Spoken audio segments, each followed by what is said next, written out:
Hi friends, ఎలా ఉన్నారు? Welcome to our channel Parvathi Muchchat. వారంలో 7 రోజులు ఉండగా ఒక్కో రోజు ఒక్కొక్క దేవునికి ప్రీతికరమైందని చెప్పవచ్చు.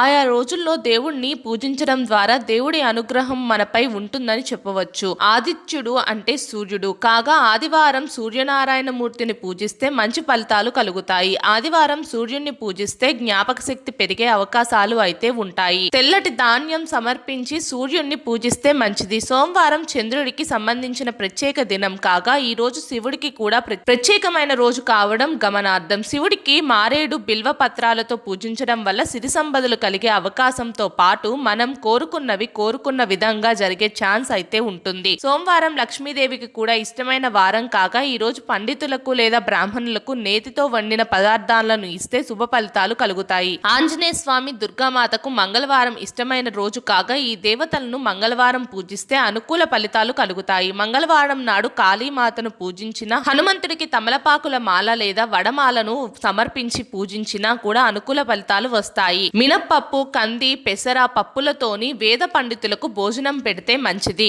బుధవారం వినాయకుడికి అత్యంత ప్రీతికరమైన రోజు కాగా ఎర్రటి మందారాలతోని బుధవారం వినాయకుడిని భక్తి శ్రద్ధలతో పూజిస్తే సమస్యలు తొలగిపోతాయి. బుధవారం విష్ణుదేవునికి నివేదించి పూజ చేస్తే దేవుని అనుగ్రహం కలుగుతుంది. వెంకటేశ్వర స్వామి, దత్తాత్రేయుడు, సాయిబాబాను గురువారం పూజించడం ద్వారా శుభ ఫలితాలు కలుగుతాయి. పసుపు రంగు వస్త్రాలను దానం చేయడం వల్ల దేవుని అనుగ్రహం మనపై ఉంటుంది. శుక్రవారం దుర్గా, కాళీ, లలిత, కామాక్షి, మీనాక్షి వంటి దేవతా స్వరూపాలను ఆరాధిస్తే మంచిది కాగా కలియుగ దైవం వెంకటేశ్వర స్వామికి శనివారం ఎంతో ప్రీతికరమైన రోజుగా ఉంది. మా వీడియోస్ కనుక మీకు నచ్చినట్టయితే మా ఛానల్ని లైక్ చేయండి, షేర్ చేయండి, అలాగే సబ్స్క్రైబ్ చేసుకోవడం మాత్రం అస్సలు మర్చిపోకండి. మరిన్ని ఇలాంటి వీడియోస్ కోసం మా ఛానల్ని ఫాలో అవ్వండి.